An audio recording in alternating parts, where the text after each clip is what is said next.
Well, welcome back to Bring It Home, where we take concepts of homeland security and national security and bring them home to you. Delighted today to be joined by Dr. Chuck Hermann, who has a long history of working in the area of international affairs. Chuck really started out his career early on as a young appointee on the National Security Council, working for Henry Kissinger. Has worked through a variety of positions of increasing responsibility, and today holds the Scowcroft Chair at the George Bush School. Also directs the International Affairs, International Relations program here at Texas A&M as part of the George Bush School. So Chuck, thank you very much for joining us today. My pleasure. Going to start talking about something that some students immediately recoil from, but you and I know makes the difference between whether or not we're able to avoid global war. And that's the concept of international affairs theory. Yep. Students' eyes roll to the top of their head on that one. But it's born, the whole concept of international relations theory is born out of the First World War. And the concept is, how do we prevent this from happening again? That's right. Woodrow Wilson, who was a political scientist after all, before he became President of the United States, was very concerned with how can we create institutions that will prevent this from happening. He had a theory about how to avoid war.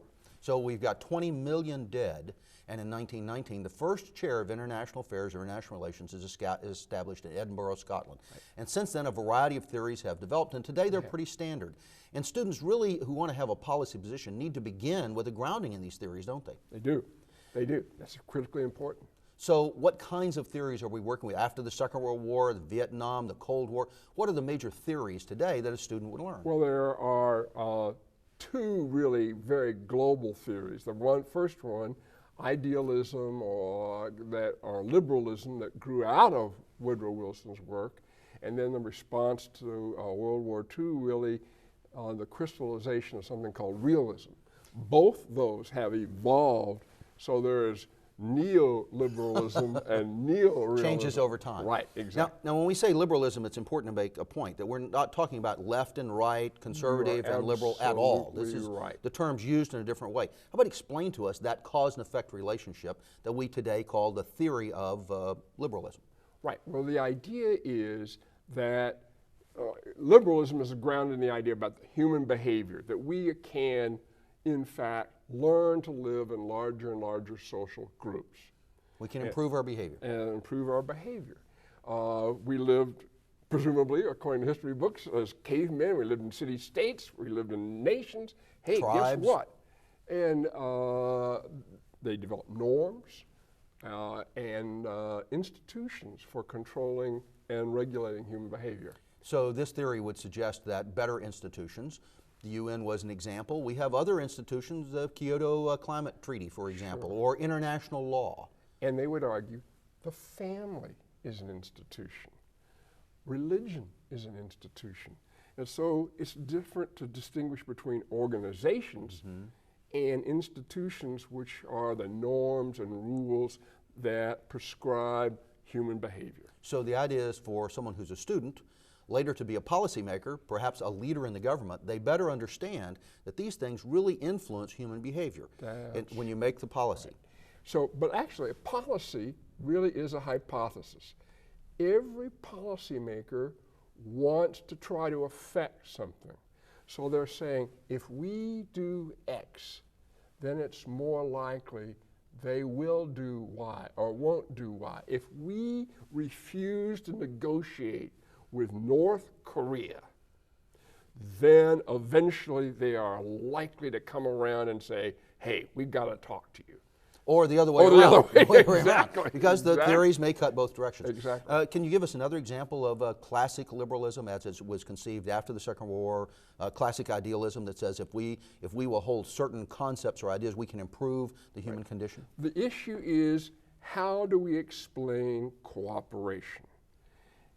You know, there are some circumstances where if we can agree, we don't care what the decision is, but we have to all agree to the same rule. Driving down the street, let's all drive on the right side or the left side. It doesn't matter which, but boy, it's really important that we do that. So we develop norms or rules. What about international trade? How do we make it possible for nations or organizations to swap goods, to exchange, to have contracts These are ideas that create institutions.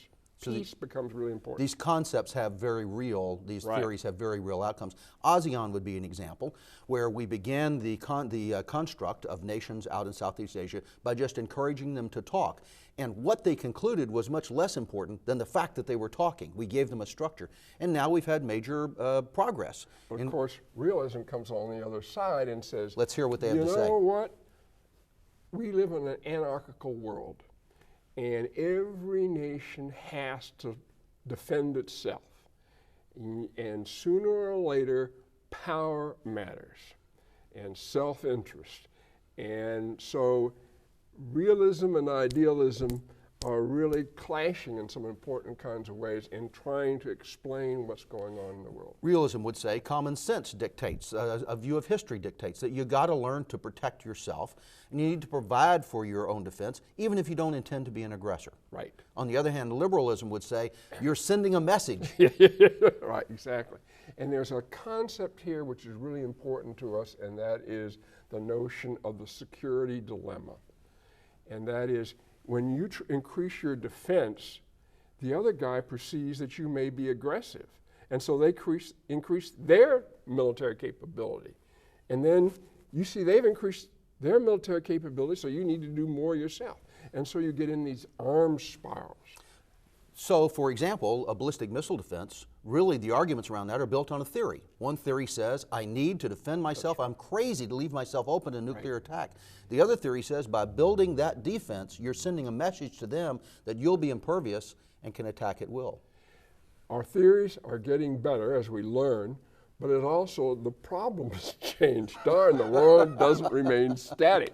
So, for example, there's a really well-developed theory of deterrence that was very important in the Cold War.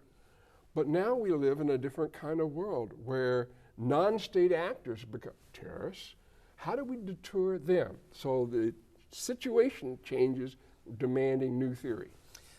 Chuck, we've got just a minute or so left. Talk just a second about the idea of power preponderance, the idea that some rising powers, maybe you should satisfy them instead of competing with them.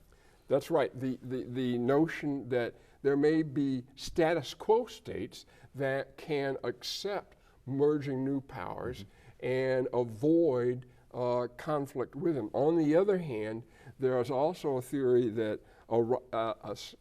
the top dog power and the rising power must inevitably clash. Well, so one of those is going to say, for example, let's find structures to reach out to China. Exactly. Ways that we can cooperate. Exactly. Even, for example, academic exchanges would be a way for us to avoid conflict. And the other one is saying, this is a rising power, you better get ready. If we're not ready to fight, that means we'll have to fight. The new President of the United States and his staff are going to be working from a foundation of theories in the policies they pursue. It'll be interesting to see, Chuck, what comes out of this. Any final thoughts for a student who might be considering international affairs, international relations as a career? Don't let your eyes glaze over when somebody says it's important to understand theory, because that's what drives public policy. Very critical if you're going to look at public policy and international affairs. Exactly. Thank you very much for joining us here on Bring It Home, a show where we try to take issues of homeland security and national security and bring them home to you. Hope you'll stay with us because there's more to follow.